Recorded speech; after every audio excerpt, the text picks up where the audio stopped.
परिक्रमा मार्ग अन्तर्गत हामी कालीदह जुन भगवान कृष्णले कालीदहलाई शुद्धिकरण गर्नुभएको थियो त्यहाँको विष दमन गरेर त्यो जुन कालीनागलाई दमन गर्नुभएको थियो त्यो कालीदहको क्षेत्र हो।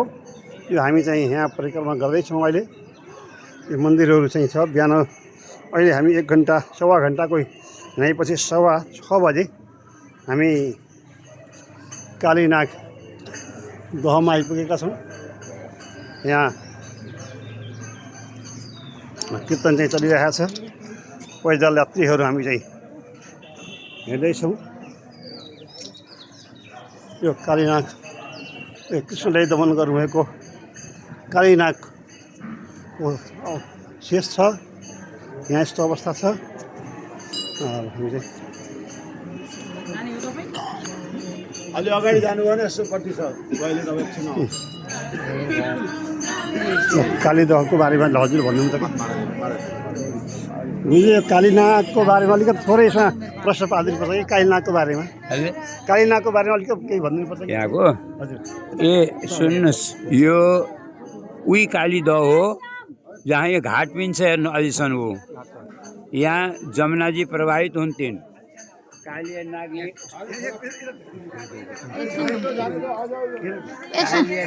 बस्थ्यो। अनि ब्रजवासीहरूलाई सताएको थियो। त्यसको विषले सबै आक्रान्त थिए। आकाशमा उडेका माथि उडेका चरा पनि त्यसको विषले झुल्सेर खस्थे। त्यस्तो भयङ्कर आतङ्क थियो। एक दिन गाईले जलपान गरेर मूर्छित भए। भगवानले गाईलाई त अमृतमय दृष्टिले हेरेर स्वस्थ गर्नुभयो। तर भगवानको मनमा त्यो कालीलाई यहाँबाट भगाउने सङ्कल्प उठ्यो, किनकि यसले सधैँभरि यहाँ ब्रजवासीलाई दुःख दिन्छ। त्यही भएर श्रीदामाको बल खेल्ने बहानाले जानुभयो। जानी एक लात हान्नुभयो। बल आएर यहाँ दहमा खस्यो। त्यसपछि श्रीदामाले झगडा गर्न थाल्यो। त भगवान यही कदम हो, 5000 वर्ष पुरानो कदम हो।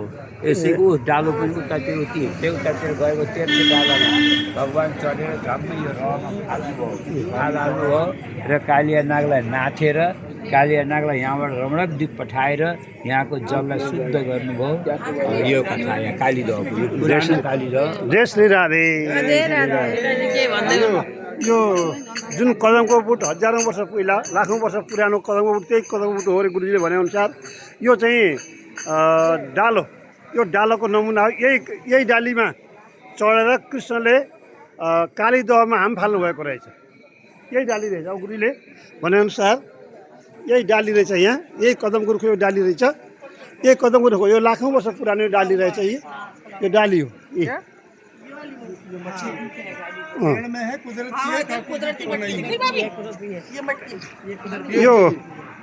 यो यही डाली हो र जुन डालीमा कृष्ण बस्नु भएको थियो। यही डालीबाट कृष्णले 9 लाख गाई हाम फालेर यो चाहिँ गणेशजीको मूर्ति बनेको छ। जराबाट माथि गणेशको मूर्ति बनेको छ। यहाँ चाहिँ कृष्णले यही डालो कदमको डालीमा बसेर यही डालीबाट भगवान कृष्णले तलाउमा हाम फालेर कालीनागको दह शुद्ध गर्नुभएको चाहिँ कथा गुरुले भनिसक्नु भएको छ। यो चाहिँ रहेछ यहाँ।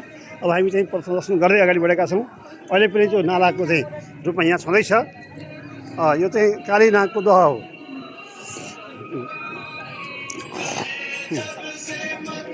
हामी कालीनाग दहमा पुग्दैछौँ। यसको लागि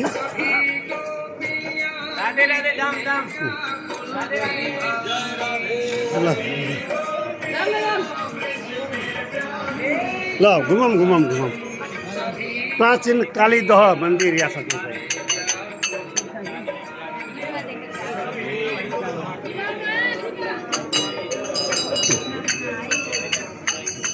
एउटा मन्दिर परिक्रमा हामी छौँ। यो कालीनागको अवशेष छ। होइन ल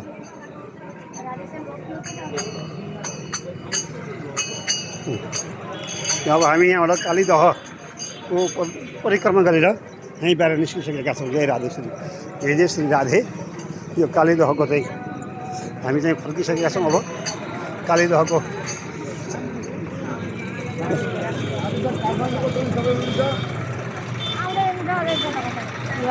हजुरलाई थाहा छैन के काठमाडौँको टोली सक्नुहुन्छ पिसाब गर्न गएको भन्नुको